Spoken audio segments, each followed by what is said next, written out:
Voces que forman parte de la noticia. La semana pasada, en unas declaraciones dadas a una radio de Quito, a Jorge Ortiz, Mae Montaño, ella ha sido desde el inicio de este gobierno, fue partidaria del inicio de este gobierno, fue ministra de este gobierno, dijo algo muy sensato para algunos y algo que tal vez sorprende a otros, y por eso la hemos contactado al teléfono el día de hoy. Ingeniera, buenos días, ¿cómo está? Muy buenos días, encantada de poder conversar con ustedes, con la garganta un poquito afectada por el frío que tenemos en Quito, y pues bueno, gracias por la invitación. Ingeniera, la semana pasada usted dijo en una radio de Quito que la salida de Guillermo Lasso es la única solución existente. ¿Por qué llegar a ese extremo según sus nociones políticas? Usted es una persona que estuvo adentro, que fue ministra, participó en Creo, lo apoyó a él en la campaña política, le dio un espaldarazo terrible. Siento que hay una especie de decepción de su parte. Déjeme solamente un minuto para hacer llegar mi abrazo solidario a los hermanos ecuatorianos en Alausí y por supuesto a todos en la provincia de Chimborazo, ¿no? Las malas noticias, las tristes noticias no cesan y nos mantienen en vilo. Déjeme solamente hacer un pequeño recorderis de lo que fue una entrevista anterior con ustedes, una muy, muy interesante. Y si ustedes recordarán, yo hablé de que era el momento de exigirle al presidente y a su gobierno rectificaciones inmediatas. Escuche bien, rectificaciones ya, porque el pueblo ecuatoriano en su mayoría estaba sufriendo una situación muy grave en los temas de inseguridad, en los temas sociales, por el desempleo, por la escasez de medicinas y de insumos en los hospitales, etcétera, etcétera. Y ahí habíamos hecho porque también en ese momento algunos se espantaron, porque hemos llegado al momento en que la gente no quiere escuchar las verdades. Entonces necesitamos rectificaciones ahora ya, presidente, en la toma de decisiones, en la gestión de su gobierno, pero también en la posibilidad de ser investigados, tanto sus círculos cercanos como sus círculos de familiares o su cuñado que está presuntamente involucrado en actos de corrupción y en posibles vínculos con el crimen organizado. Era el momento de sentir eso. Pues eso ya no se ha sentido. Estamos en un momento en donde la situación social, la situación de violencia, la situación de inseguridad ha escalado. Y a esto entonces se suman todos los hechos que tienen que ver con el terremoto, con el invierno, con todo. O sea, hay una acumulación de hechos que mantienen a la ciudadanía en angustia. Entonces esta angustia que yo siento y esta decepción no tiene nada que ver con asuntos eminentemente personales, sino con el sentir la angustia del pueblo ecuatoriano, que también es nuestra, porque todos estamos en riesgo, porque todos estamos sintiendo ese miedo de salir inclusive de la casa. Entonces ha llegado el momento, que fue lo que yo dije, de poner sobre la mesa soluciones posibles que vive la ciudadanía, porque si ya no hay la posibilidad de rectificación, si los temas de investigar los hechos de la corrupción y del posible vínculo del crimen organizado están ahí como elementos para que la Asamblea actúe, entonces pongamos sobre la mesa otras cartas. Y yo analicé que las cartas posibles son, o sea, hablando constitucionalmente, correcto. Aquí no estamos hablando ni de simpatías con el presidente, ni de antipatías con Mae Montaño, no. Hay una constitución, así nos guste o no nos guste, esa es la constitución. Tenemos que saber que hay que respetar la constitución y el marco y las normas establecidas, porque entonces si no estamos en un caos verdadero. Entonces, esa es la constitución, esa es la que tenemos que aplicar.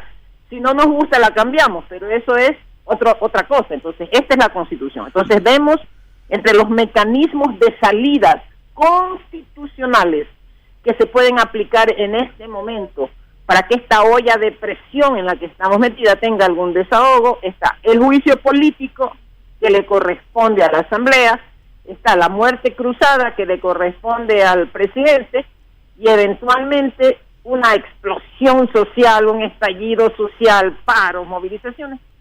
Dijimos, ese escenario no nos conviene a ninguno, entonces vamos a dejar el escenario y dejamos las dos figuras establecidas.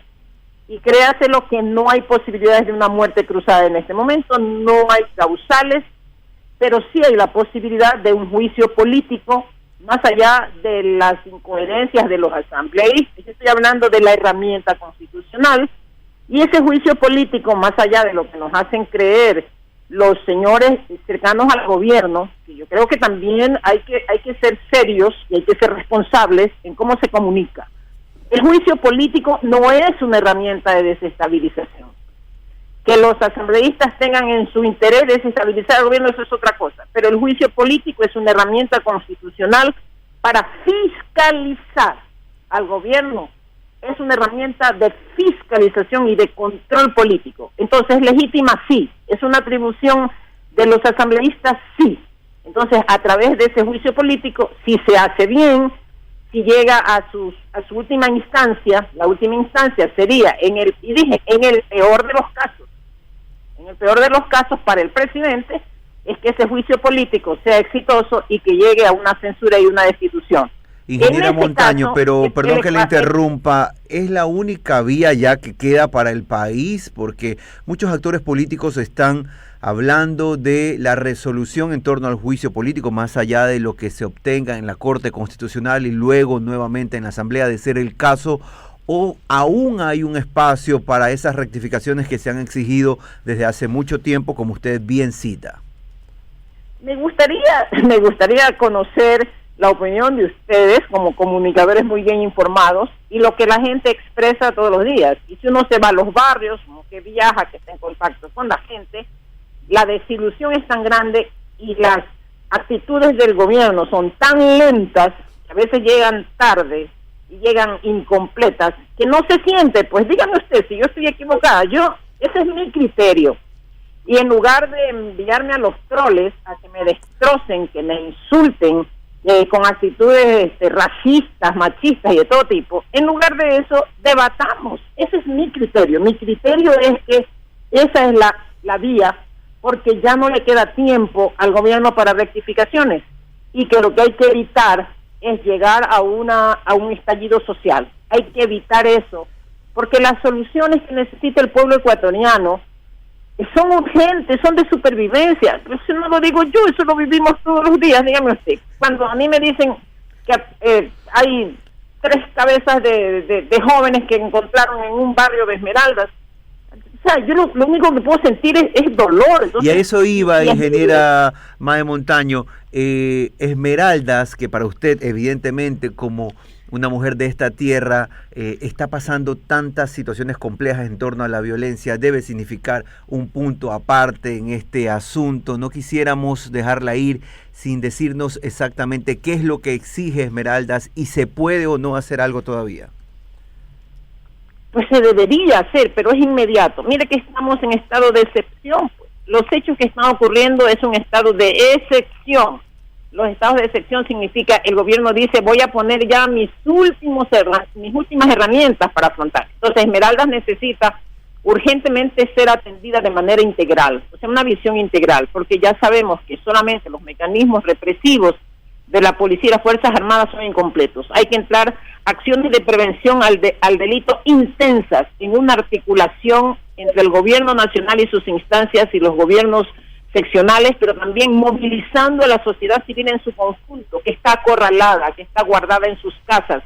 No hay mecanismos de prevención al delito y no hay acciones articuladas para impulsar en Esmeraldas una acción de desarrollo, una acción de reactivación social y económica. Por el contrario, los estados de excepción se han convertido en una trampa en el cual los pocos negocios que todavía superviven se estaban asfixiando. Por eso levantaron ligeramente no el estado de excepción, pero sino el toque de queda. Lo tuvieron que levantar porque estaban matando a los últimos negocios que todavía sobreviven a pesar del miedo. Mire usted que en septiembre de 2021 la Asamblea aprobó una ley de reactivación económica para Esmeraldas, que la promoví y que fue aprobada por unanimidad, y que fue extendida también para Manabí con mucha satisfacción. Entonces, para Esmeraldas y Manabí esta ley de reactivación económica. medio y el gobierno no ha podido llevar adelante la columna vertebral de esta ley, que es solamente, porque no necesita presupuesto, solamente articular a 7 ministerios más el Planifique Ecuador con los gobiernos seccionales de Esmeraldas y Manabí, llámese en todas las alcaldías, la prefectura y los representantes de las juntas parroquiales. Ni eso ha podido hacer el gobierno, por lo menos como una demostración de quiero hacer algo más por Esmeraldas, una provincia que está en el abandono total, así se siente, abandonada totalmente. Lamentable. Entonces, no hay esa visión de desarrollo, no hay políticas claras, no hay una acción, no hay una gestión, más allá de poner a la policía y a las Fuerzas Armadas. Siempre se nos queda corto el tiempo para poder conversar con la ingeniera Mae Montaño. Ella es exministra de Inclusión Económica y Social, también asambleísta nacional. Es una política que siempre está dando vueltas alrededor del entorno ecuatoriano y de la realidad que vive este país.